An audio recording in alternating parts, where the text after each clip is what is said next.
Well, we're back. Thought I would video this job that I have. Kind of puzzling.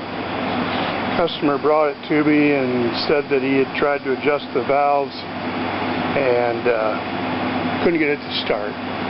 Thought it was the valves. Well, I adjusted the valves and still wouldn't start, so I cleaned the carburetor and it did start. And I got it to run. I took it out across the yard, and all of a sudden it started blowing oil up through, this is the air cleaner housing that goes on the front of the carburetor, and underneath there's that center hole is where your breather tube goes into here. But it started blowing oil out there, and I mean a lot of oil. I didn't have the air cleaner on at the time. You can kind of see it blew it all over the step and everything. So I brought it in, shut it off. Didn't know exactly what the problem was.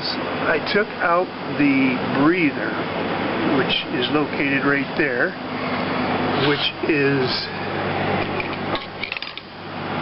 this item right here.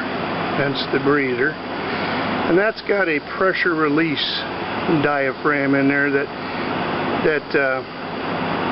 I don't know exactly how it works, but anyway, it gets some blow by, it goes up in here, and then it settles down into the bottom of this can, and then it drains through that little hole there back into this little hole in the corner, back into your crankcase.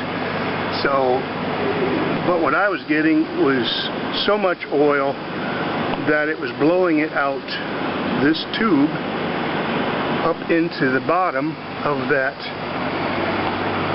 carburetor or the air cleaner apparatus, and then it was being sucked right back into through the carburetor and burnt, and of course it was starting to smoke.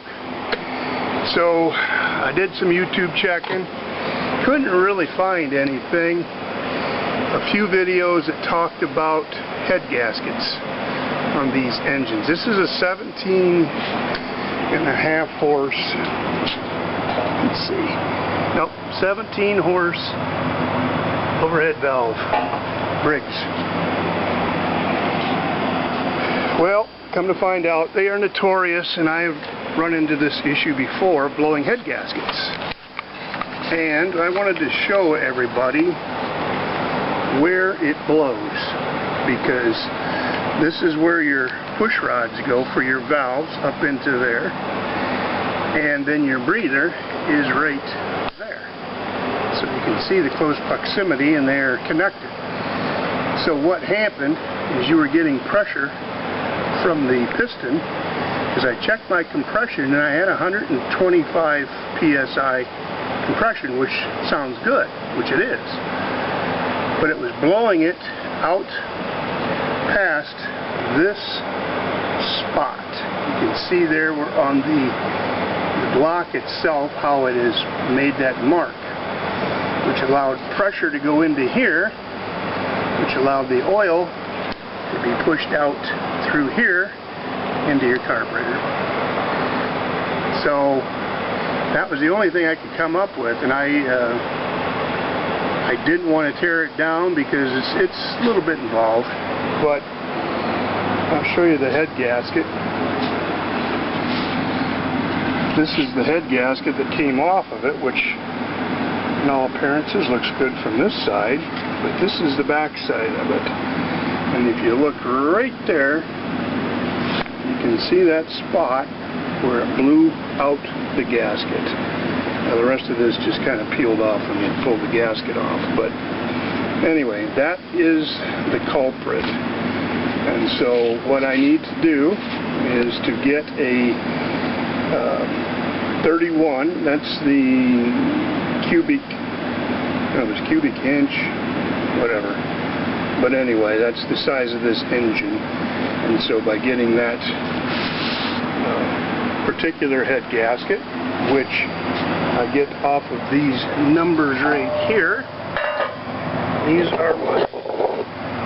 I have a model number, a type, and I have a code. And those numbers right there will help me get that particular gasket that goes on this engine. But I just wanted to share that with everybody in case somebody else has run into the same scenario of getting oil blow-by into your carburetor. Chances are, if you have a overhead valve Briggs engine, that this is not the first engine that I have tore apart that I've had a bad gasket on it. This is the head here. You can see I'll just have to clean that all up. It's carboned up. I also want to show you something else that this was doing. Now, I didn't have that running more than 5 minutes. I had a brand new spark plug that I had put in it, and this is what it looked like when I pulled it out. I don't know if you can see it. I don't have autofocus, but you can see that that looks like it'd been in there for years. It's all oil covered and starting to burn, and so there's a telltale sign that you're getting a lot of oil into your cylinder, which, if allowed to continue, well, you couldn't continue because it was blowing it up into the carburetor, but it would eventually drain your engine. It would burn all the oil out of it, and then you would ruin your engine. That's the bottom line. So, but anyway, nice little tractor. Get what it is. Oh, it's a Wheelhorse. Wheelhorse with a 17-horse Vanguard single-cylinder overhead cam or overhead valve engine. So, anyway, it's time to order a new gasket, clean stuff up, and put her all back together. So, that's all we have for now. So, thanks for watching, and we'll see you soon.